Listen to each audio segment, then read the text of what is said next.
Hello दोस्तों, welcome to my YouTube channel routine वेंटर UGC NET. कैसे हो आप सभी? आशा करता हूँ अच्छे होंगे। कि कल की जो पहली क्लास थी उसके अंदर हमने बिजनेस इन्वायरमेंट को डिस्कस किया, जिसके अंदर हमने बिजनेस क्या है, इन्वायरमेंट क्या है, बिजनेस इन्वायरमेंट क्या है, इसकी तो बेसिक टर्म्स को समझा था। बाद में जो भी दो फैक्टर हैं बिजनेस इन्वायरमेंट को इफेक्ट करने वाले, माइक्रो इन्वायरमेंट और मैक्रो इन्वायरमेंट को हमने डिटेल से पढ़ा था। अगर आपने कल की वीडियोज़ को नहीं देखा तो आप अपने चैनल प्लेलिस्ट में जाइए, तो वहाँ आपको वीडियो भी मिल जाएगी। उस वीडियो को देखकर आप इन बेसिक कॉन्सेप्ट को समझ सकते हैं।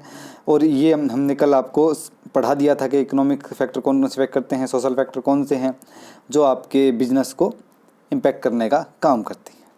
साथ में हमने आपको कल ये भी बताया था कि आपके एग्ज़ाम्स का जो ट्विटर जगदीश कुमार जो चेयरमैन की तरफ से आया था कि वो कह रहे जून के सेकंड वीक पे आपका एग्ज़ाम होने वाला है। लेकिन कंडीशन को देखते हुए ऐसा नहीं लग रहा कि आपका एग्ज़ाम जून में होगा, लेकिन आपको प्रिपरेशन करनी चाहिए। तो आज की वीडियो में आपसे बात करेंगे जो नेक्स्ट हमारा टॉपिक है, इसके अंदर इकोनॉमिक सिस्टम क्या है, कि कौन सा इकोनॉमिक सिस्टम है आपका और कैसे ये चलता है। ये आपका सिलेबस है, उसके अंदर ही ये एक टॉपिक दिया गया है, इकोनॉमिक सिस्टम क्या, व्हाट इज़ इकोनॉमिक सिस्टम। कि economic system are lead down एक प्रोसेस थ्रू विच कंट्री, जो भी देश हैं एंड जो गवर्नमेंट है वो डिस्ट्रीब्यूट देयर रिसोर्स, कि वो उसके रिसोर्स हैं या उनके ट्रेड गुड्स हैं उनको डिस्ट्रीब्यूट करने का या उन गुड्स को मेंटेन करने का काम करते हैं। कैसी प्रक्रिया है एक इकोनॉमिक सिस्टम, एक सिस्टम ऐसी प्रक्रिया है जिसके तहत कोई भी देश है या जो गवर्नमेंट है वहाँ की वो क्या करेगी, उनके पास जितने भी रिसोर्सेज हैं, जितने भी सोर्सेज, जितने भी गुड्स हैं, उन सभी को इस तरह यूटिलाइज करने का काम करती है ताकि वो मैक्सिमम उनसे प्रोडक्शन कर सके, अपने लोगों की जो इच्छाएं हैं, डिज़ायर्स हैं, उनको फुलफ़िल कर सके। यह है इकोनॉमिक सिस्टम, जो तीन टाइप्स का होता है मेनली इकोनॉमिक सिस्टम। इंडिया के मतलब मेनली यही फॉलो किया जाता है हर जगह पे। इंडिया में मिक्स, जैसे मैं आपको बता रहा हूँ कि सबसे पहले है planned economy. Planned economic system क्या होता है? In a planned economic system governments controls, कि जितने भी कंट्रोल होंगे वो गवर्नमेंट के हिसाब से होंगे। And regulate production distribution price, कि जो गवर्नमेंट ही प्रोडक्शन करेगी वही रेगुलेट करेगी, वही प्राइस को डिटरमाइन करेगी। सारी की सारी पावर गवर्नमेंट की होती है। यहाँ पर मेन रोल गवर्नमेंट का पाया जाता है।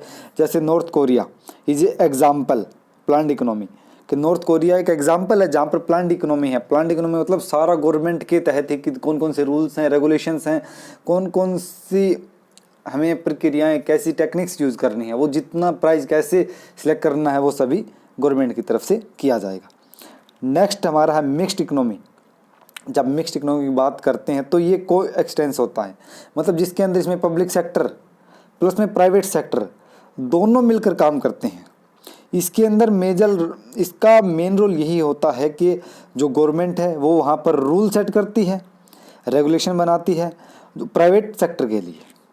आप समझ रहे हैं कि जो मिक्स्ड इकोनॉमी होती है वहाँ पर पब्लिक सेक्टर, प्राइवेट सेक्टर दोनों का मिलजोल होता है। वहाँ पर government it set rules, government rule को सेट करेगी एंड रेगुलेशन बनाएगी किसके लिए?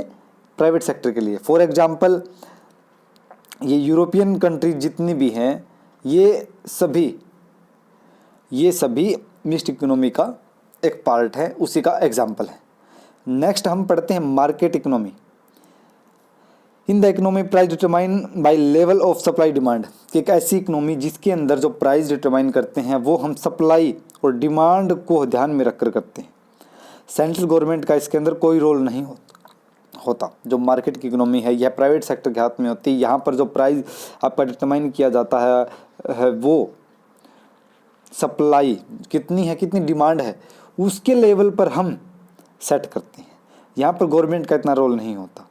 गवर्नमेंट का इंटरफेस विल बी मिनिमम होता है इसका इंटरफेस, वो चलाने के लिए काम करती है। इसका एग्जांपल क्या है? यूएसए और जापान। यूएसए और जापान ऐसी कंट्रीज़ हैं जहाँ पर मार्केट इकोनॉमी का प्रयोग किया जाता है। ऐसे ही हमने देखा कि अभी कि इकोनॉमिक सिस्टम क्या है, इसमें प्लान्ड इकोनॉमी होती है जिसमें गवर्नमेंट का कंट्रोल होता है। मिक्स्ड इकोनॉमी में दोनों होते हैं कि गवर्नमेंट रूल्स बनाएगी प्राइवेट के लिए, और मार्केट इकोनॉमी के अंदर जो भी हमारा प्राइस डिटरमाइन करते हैं वो सप्लाई और डिमांड के बेस्ड पर ही डिटरमाइन किया जाता है, फिक्स किया जाता है। आगे है इकोनॉमिक पॉलिसी। कौन कौन सी इकोनॉमिक पॉलिसी है, उनका क्या रोल रहने वाला है।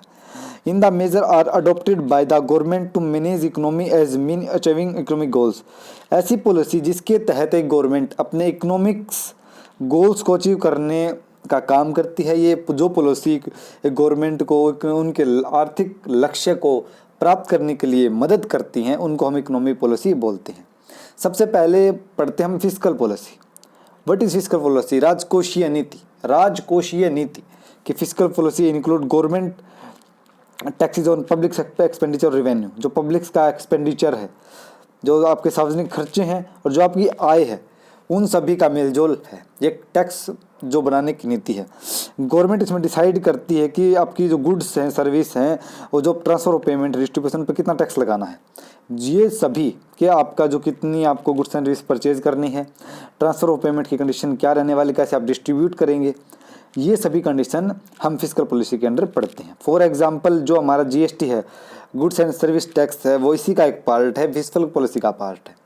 कि जो हमारी पब्लिक एक्सपेंडिचर हैं, रिवेन्यू हैं, उन सभी को हम इसमें इंक्लूड करते हैं। साथ में गवर्नमेंट ये डिसाइड करती है कि purchase of goods and service, the transfer of payment, distribution and collection of tax, कि जो हम कैसे हम टैक्स को कलेक्शन करेंगे, कैसे हम पेमेंट को डिस्ट्रीब्यूशन करेंगे, ये सभी फैक्टर हम इसके ऊपर पढ़ने का काम करते हैं। अगला पॉइंट हमारा एक्सप्लेनेटरी। एक्सप्लेनेटरी के अंदर हम यह देखते हैं कि fiscal policy includes that decrease tax, जो हमारा टैक्स है उसको कम किया जाता है। इसके अंदर एक्सप्लेनेटरी के अंदर टैक्स को कम करेंगे। इंक्रीज गवर्नमेंट एक्सपेंडिचर, और गवर्नमेंट एक्सपेंडिचर को बढ़ाया जाता है। Both are the order in the fight, जो fight of the necessary period. जो आपका मंदी का दबाव है, जब देश में मंदी आती है, उस टाइम पे हम क्या करते हैं, हमारे टैक्स को कम कर देते हैं और हमारे जो है ना गवर्नमेंट एक्सपेंडिचर वो बढ़ा देते हैं। ये टू टाइप होते हैं फिस्कल पॉलिसी के, उसमें ये एक्सप्लेनेटरी करता है, मतलब फिस्कल पॉलिसी को बढ़ाने के लिए, देश में सुचारू रूप से चलाने के लिए हम इसको करते हैं। सेकंड है कॉन्ट्रैक्शनरी। कॉन्ट्रैक्शनरी का मतलब क्या होता है, इसके अंदर क्या करेंगे कि स्लो डाउन इकोनॉमिक ग्रोथ, कि हम जो हमारा आर्थिक विकास है, जो हमारी ग्रोथ है, उसको रोक देंगे। उसको इसलिए रोक देंगे क्योंकि हमारा जब किसी देश की कंट्री के अंदर इन्फ्लेशन का लेवल बढ़ जाता है, उसको मुद्रास्फीति का लेवल जब बढ़ता है, तो उसको रोकने के लिए हम कॉन्ट्रैक्शनरी का प्रयोग करते हैं, जिसके अंदर क्या करेंगे, हम स्लो डाउन इकोनॉमिक ग्रोथ, जो हमारी इकोनॉमिक ग्रोथ है उसको कम कर देंगे और हम इससे इन्फ्लेशन की ग्रोथ को बढ़ा देंगे। एक्सप्लेनेटरी के अंदर क्या करेंगे, हम वहाँ पर क्या मंदी होती है, मतलब ये नेसेसरी होती है, इसमें क्या करेंगे, हम decrease the tax and increase the government expenditure. और जहाँ पर कॉन्ट्रैक्टरी होगी, जहाँ पर इन्फ्लेशन होगा, वहाँ पर हम slow down the economic growth को हम कम करने का काम करते हैं। ठीक है। नेक्स्ट है कि main aims of fiscal policy developing economy. किसी भी इकोनॉमी के अंदर डेवलप करने के लिए फिस्कल पॉलिसी का क्या क्या मेन रहने वाला है, क्या क्या ऑब्जेक्टिव हैं, यहाँ से आपका हर बार क्वेश्चन भी आता है। सबसे पहले है full employment in the country, के लोगों को रोजगार देना। एम्प्लॉयमेंट को ग्रो करने के लिए हम फिस्कल पॉलिसी का यूज़ करते हैं। उसके बाद प्राइस स्टेबिलिटी इन इकोनॉमी, के जो प्राइस है, जो कीमत है, उसकी स्थिरता लाने के लिए, स्टेबिलिटी रखने के लिए हम फिस्कल पॉलिसी का प्रयोग करते हैं। Increase rate of economic growth, जो हमारी इकोनॉमिक ग्रोथ है, जो मतलब जीडीपी है, ग्रोथ डोमेस्टिक प्रोडक्ट है, या जो हमारी रेट है, उसको बढ़ाने के लिए भी हम फिस्कल पॉलिसी का प्रयोग करते हैं। Optimum allocation of the resources and optimum utilise, जितने भी हमारे पास रिसोर्सेज हैं उनका अच्छे से यूज़ करना, यूटिलाइज करने का काम भी हमें फिस्कल पॉलिसी के अंदर किया जाता है। नेक्स्ट पॉइंट में है equitable distribution of income wealth between population of the country, कि जो हमारे पास जितनी भी इनकम है, जितनी भी वेल्थ है, उसको पॉपुलेशन कंट्री के अंदर इक्वल रूप में डिस्ट्रीब्यूट करने का हम काम करते हैं। सभी को इक्वलिटी का फॉर्मूला लेकर हम इसके अंदर चलते हैं। Economic stability in the long run, कि जो आर्थिक स्थिरता है, जो इकोनॉमिक स्टेबिलिटी, उसको रखने के लिए, लॉन्ग टर्म में रखने के लिए हम इकोनॉमिक पॉलिसी का प्रयोग करते हैं। कैपिटल फॉर्मेशन एंड ग्रोथ, कि नई कैपिटल को बनाने के लिए और उसमें ग्रो करने के लिए हम फिस्कल पॉलिसी का प्रयोग करते हैं। इसमें हमने सबसे पहला पॉइंट ये है कि यहाँ पर full employment, price stability, increase economic growth, optimal resources का यूटिलाइज करना, उसके बाद है distribution income and wealth, economic stability long run के लिए, और कैपिटल फॉर्मेशन एंड ग्रोथ, ये सभी काम हम इसके लिए करते हैं। नेक्स्ट हम पढ़ रहे हैं monetary policy. Monetary policy is the micro economic policy है जो सेंट्रल गवर्नमेंट आरबीआई के द्वारा बनाई जाती है। मॉनेटरी पॉलिसी एक बहुत ज़बरदस्त पॉलिसी है जो देश की मनी को कंट्रोल करने के लिए काम किया जाता है। कि it involve the management of the money supply, जो आपकी मनी सप्लाई है, मुद्रा की जो साख है जिसकी सप्लाई है, and interest rate through use various tools main of the tools monetary policy, कि जो मनी ऑफ सप्लाई है, जो आपका इंटरेस्ट रेट है, उन दोनों को रोकने के लिए जिन टूल्स का यूज़ किया जाता है उसको मॉनेटरी पॉलिसी बोलते हैं, जो आरबीआई के द्वारा कंट्रोल किया जाता है। ये सबसे बड़ा बैंक है जो इसको कंट्रोल करने का काम करता है, इसे हम मॉनेटरी पॉलिसी कहते हैं। आशा करता हूँ आपको यहाँ तक समझ आ रहा होगा। अगर आप हमारे चैनल पर न्यू हैं तो चैनल को सब्सक्राइब करें और साथ में बेल आइकन को प्रेस करें। मॉनेटरी पॉलिसी के अंदर हम जो टूल्स होते हैं उनको पढ़ते हैं, जहाँ से आपका क्वेश्चन होता है। सबसे पहले है CRR। CRR एक ऐसा रेशो है जो फिक्स्ड होता है, मतलब आरबीआई को जो अपने पास कैपिटल रेशो, मतलब कैश के रूप में आरबीआई जो अपने पास रखता है उसको हम CRR कहते हैं। कि जो भी अपनी एक्टिविटीज़ हैं उनको मेंटेन करने के लिए जब CRR को आरबीआई अपने खुद के पास रखता है कि कुल जमा राशि का निर्धारित अनुपात फिक्स रेशो जिसे बैंक द्वारा आरबीआई के पास रखा जाता है, कि कोई भी बैंक है वो आरबीआई के पास जिस रेशो को में रखता है उसे हम कैपिटल रिजर्व रेशो कहते हैं। उसके बाद है statutory liquid ratio. Statutory liquid ratio से हम नाम से ही समझ रहे हैं liquidity ratio. It is the ratio fix RBI total deposit of A bank which the maintaining by the bank of it self non cash form, कि जो गैर नकदी के रूप में किसी भी बैंक के पास आरबीआई जब अपने पास रखता है उस रेशो को हम बोलते हैं SLR। यह बैंक की कुल जमा राशि का वह रेशो है जो आरबीआई अपने पास नॉन कैश के रूप में रखने का काम करता है। नेक्स्ट है bank rate. What is bank rate? It is the interest rate which RBI charge on the long term leading banks, कि जब आरबीआई लॉन्ग टर्म चार्ज करने के लिए किसी बैंक को जिस रेट पर ऋण देता है या पैसा देता है उसी को हम बैंक रेट बोलते हैं। उसके बाद है repo rate. Repo rate introduce by December 1992, दिसंबर 1992 के अंदर इसको इंट्रोड्यूस किया गया। It is the rate of interest levied by RBI, कि आरबीआई के द्वारा शॉर्ट टर्म के लिए अपने बैंकों पर जिस दर से पैसा दिया जाता है, जब आरबीआई बैंक्स को पैसा देता है इसमें रेपो रेट में बारे में शॉर्ट टर्म के लिए पैसा देता है तो उसको हम रेपो रेट में इंक्लूड करते हैं, जिसको 1992 के अंदर इंट्रोड्यूस किया गया था। नेक्स्ट पॉइंट पर reserve repo rate. Reserve repo rate establish in 1996 के अंदर इसको इस्टेब्लिश किया गया। इसके अंदर क्या होता है कि जब आरबीआई किसी बैंक से लोन लेता है शॉर्ट टर्म के लिए तो वो जिस रेट पर आरबीआई छोटे उन बैंकों से लोन लेता है हम उस रेट को इसमें इंक्लूड करते हैं। इसके अंदर के बैंक की वह दर जब आरबीआई अपने ग्राहकों को अदा करता है, जब आरबीआई किसी बैंक को ऋण देता है, मतलब किसी बैंक से आरबीआई ने लोन लिया है, वो जो रेट देगा उसको बोलते हैं रिजर्व रेपो रेट। आगे है मार्जिन स्टेबिलिटी फैसिलिटी।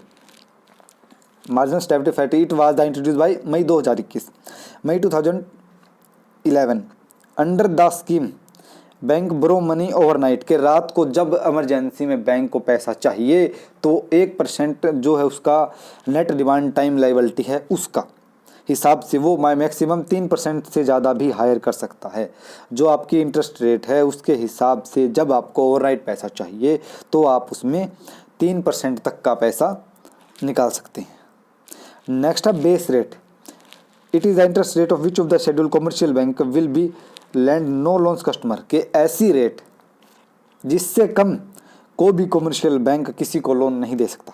ये प्राइम लीडिंग रेट होती है, इस रेट से कम कोई भी कमर्शियल बैंक अपना इंटरेस्ट रेट नहीं रख सकता, वह किसी भी कस्टमर को इस रेट से कम लोन नहीं दे सकता। ऐसी रेट को हम बैंक रेट बोलते हैं। The main of monetary policy, क्या main of the monetary policy maintain price stability, कीमत स्थिरता in the economic pick of the mind objective growth, के main objective economic monetary policy का ये है कि जो आपकी प्राइस स्टेबिलिटी रहे देश के अंदर, साथ में जो आपकी इकोनॉमिक ग्रोथ बढ़ती रहे। इकोनॉमिक ग्रोथ को बढ़ाने के लिए और प्राइस स्टेबिलिटी रखने के लिए, देश में मनी कंट्रोल करने के लिए हम मॉनेटरी पॉलिसी का प्रयोग करते हैं। आशा करता हूँ आपको यहाँ तक समझ आ रहा होगा। ये था आज की क्लास जिसमें मैंने आपको इकोनॉमिक सिस्टम क्या होता है उसके बारे में बताया।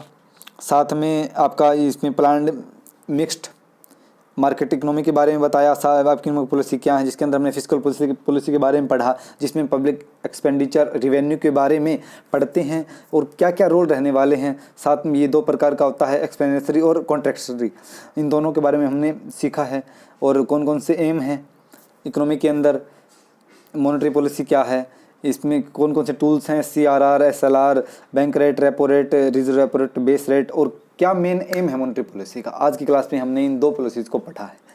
नेक्स्ट क्लास के अंदर मैं आपसे बात करने वाला हूं कि आपका लीगल इन्वायरमेंट का जो टॉपिक रहने वाला है, जो आपके सिलेबस में दिया है कि कंज्यूमर प्रोटेक्शन एक्ट क्या है, फेमा क्या है, सोशल कल्चर फैक्टर क्या है, कौन कौन से फैक्टर जो आपके बिजनेस को इन्फ्लुएंस करते हैं, ये सभी उन सभी के बारे में हम बात करने वाले हैं। मैं जो आपको क्लासेस दे रहा हूं वो सिर्फ एग्जाम ओरिएंटेड क्लासेस हैं। इसके अंदर हम फेमा क्या है, आपका कंपनी एक्ट क्या है, इन्वायरमेंटल प्रोटेक्शन एक्ट क्या है, कंपटीशन एक्ट क्या है, कंज्यूमर प्रोटेक्शन एक्ट क्या है, और साथ में कंज्यूमर प्रोटेक्शन एक्ट 2019 जैसे टर्म्स को भी मैं पढ़ने वाला हूँ।